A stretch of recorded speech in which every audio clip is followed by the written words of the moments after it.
Salut, c'est Dylan, j'espère que tu vas bien, bienvenue dans cette nouvelle vidéo. T'as déjà voulu probablement réaliser un carré, un rectangle, un rond pour faire des choses différentes sur ton logiciel. Et bien dans cette vidéo, je vais te montrer pas à pas comment faire et à quoi ces formes peuvent te servir. Donc reste bien jusqu'à la fin, tu vas tout comprendre sur les formes, maîtriser les formes dans Final Cut. Et si tu veux un peu plus nous soutenir, n'hésite pas à t'abonner à la chaîne, à activer la cloche et je te souhaite un excellent visionnage. Hello, j'espère que tu vas bien. Bienvenue dans cette nouvelle vidéo. Aujourd'hui, on va parler des formes sur Final Cut. Les formes te permettent de faire tout un tas de choses différentes. On va voir quelques cas d'usage, mais l'idée c'est que tu comprennes l'outil, que tu comprennes les formes, comment les mettre, les modifier, etc. etc. Donc, les formes sur Final Cut se situent dans le panneau générateur. Donc, dans le panneau générateur, tu peux le déplier, chercher directement élément par élément. Donc, ça se situe dans éléments et formes. Donc tu peux sinon directement sélectionner générateur et chercher forme. Voilà, les deux reviennent au même. Ensuite, tu peux cliquer, glisser sur ta timeline et tu vas voir que tu as une forme qui apparaît. Cette forme-là, elle va te permettre de faire différentes choses. Donc, soit d'illustrer par exemple, je sais pas, pour X ou Y raison, si tu veux avoir ceci comme ça et une deuxième comme ci. Là, on peut prendre un texte comme ça. Et donc là, on va pouvoir marquer par exemple A. On va mettre du sang en noir pour que tu vois bien comme il faut. Ok, donc A. On va juste réinitialiser la transformation en position pour qu'il n'y ait pas d'animation. Juste augmenter l'échelle pour que tu vois bien. Donc, comme ceci. Et là, on duplique. Je mets de ce côté-là et on va marquer par exemple B. Donc ça peut être utile de créer des formes si tu veux comparer un élément A et un élément B. Maintenant, ce que tu vas pouvoir faire, c'est modifier ces formes. Donc je vais juste la recentrer. Donc avec l'outil magnétique, quand tout est activé, tu peux voir que automatiquement, en attrapant ici le centre, le point d'ancrage, ça va se centrer automatiquement. Il suffit de le déplacer jusqu'à ce que ça attrape la ligne horizontale et la ligne verticale. Si jamais tu veux pas que ça attrape la ligne, petit tips, si tu veux pas que ça attrape la ligne horizontale et verticale, par exemple que tu veux le mettre un tout petit peu décalé, mais tu vois, tu peux pas parce qu'il y a le magnétisme, du coup c'est un peu chiant, mais tu vas attraper non pas le point d'ancrage ici, mais tu vas attraper un peu plus loin. Et là, tu vas voir qu'il n'y a plus de magnétisme.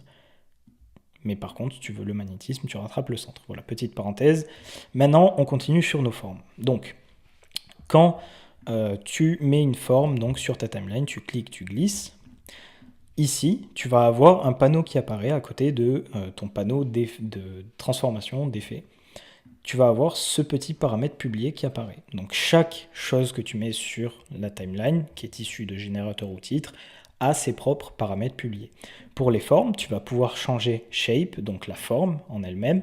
Donc tu vas pouvoir mettre un carré, tu vas pouvoir mettre un losange, tu vas pouvoir mettre un rectangle, tu vas pouvoir mettre un pentagone, un hexagone, un octogone, tu vas pouvoir mettre des étoiles, des cœurs, tu vas pouvoir mettre une flèche, et tout ça, tu vas pouvoir le modifier. Donc, par exemple, on a vu le premier cas où tu pouvais te servir d'une forme pour comparer deux éléments. Mais par exemple, si tu choisis carré, donc square, tu vas pouvoir, en utilisant les modes de fusion comme on l'a déjà vu, faire apparaître ta vidéo qui est en dessous uniquement dans cette forme-là. Donc pour ça, c'est très simple.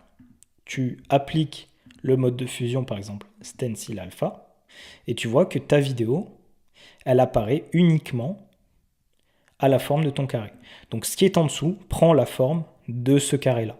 Okay, donc ça peut être utile. Donc je prends l'exemple d'un des élèves du mentorat. Il a fait un Reels, donc celui-ci, et vous voyez qu'il y a une forme carrée.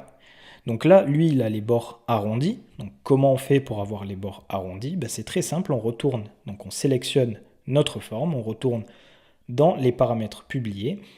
On va pouvoir désactiver outline, donc c'est le contour. On va pouvoir désactiver ça parce que là, ça ne nous sert à rien. Mais par contre, on va pouvoir enlever aussi drop shadow opacity et on va pouvoir augmenter roundness. Donc ça, c'est à quel point nos bords sont arrondis. Donc on peut mettre à peu près comme ça. Voilà. Et là, on peut voir que notre vidéo a ce format, carré. L'avantage, c'est que si j'augmente l'échelle, ben, vous voyez qu'on voit plus de vidéos. Maintenant, si par exemple, je veux un fond jaune en dessous, donc à la place d'avoir du noir ici, je veux du jaune. Ben, ce que vous allez pouvoir faire, en fait, donc vous allez mettre un personnalisé, donc un fond personnalisé. Le problème, c'est que si vous mettez ce fond personnalisé ici, ben ce fond personnalisé, il a également la forme de ce carré, de cette forme-là. Donc en fait, ce que vous allez devoir faire, c'est mettre en plan composé votre forme et votre vidéo, okay, pour laisser apparaître ce qu'il y a en dessous.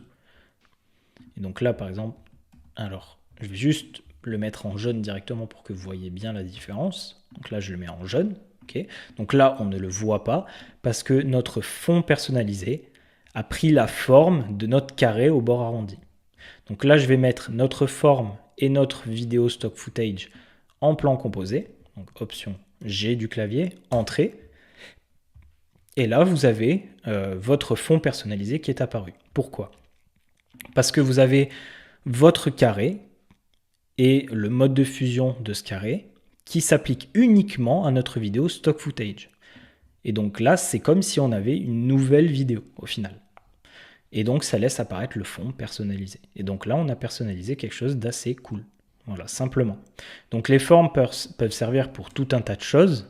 Vous n'êtes pas obligé de le faire en stencil alpha, bien évidemment. Vous pouvez très bien le laisser en normal. Et ça peut très bien vous servir pour styliser une vidéo. Exemple, vous pouvez très bien étirer. Donc attention, parce que quand vous étirez, bien évidemment, ça change le ratio. Et donc la roundness n'est pas la même. Et donc vous voyez que là, ça fait un bord arrondi un peu moche. Malheureusement, là, sur Final Cut, pour l'instant, on n'a pas de moyen de garder le ratio pour avoir le même arrondi, peu importe si on modifie la taille. Donc, ce que vous allez pouvoir faire, c'est par exemple mettre un rectangle. Et ici, par exemple, vous allez pouvoir animer justement ce rectangle pour mettre un nom qui apparaît. Donc, exemple, vous allez pouvoir, en entrée, comme on a vu, sélectionner le début, commande T pour mettre une transition fondue, et vous allez pouvoir faire, par exemple, apparaître, donc je copie ce texte-là, je le colle ici, je vais juste mettre mon texte en noir, donc je supprime juste la ligne du bas, hein. Je vais mettre mon texte en noir, comme ceci, je vais réduire la taille, et puis je vais déplacer mon texte. Et là, ce que vous allez pouvoir faire, donc, c'est copier la transition, donc commande C, je sélectionne le début de mon texte, commande V pour coller la transition, et là, je vais faire YouTube. Et là, vous allez pouvoir, par exemple, chapitrer votre vidéo de cette manière. Là, j'aurais pu très bien marquer interview Albert, par exemple. Et là, vous allez, par exemple, avoir le titre de la vidéo, ou ça peut être le titre du patient. Donc, ça peut très bien être Albert. Et en dessous, vous pouvez mettre prof de sciences, par exemple. Prof de sciences, je vais le mettre plutôt du coup comme ceci, en léger italique, et je vais réduire la taille. Hop, en augmentant l'interligne. Et là, je vais faire YouTube. Et ensuite, j'ai plus qu'à replacer mon texte, redéfinir peut-être un peu l'échelle. Et là, vous allez avoir, par exemple, la présentation de ce bonhomme-là, par exemple.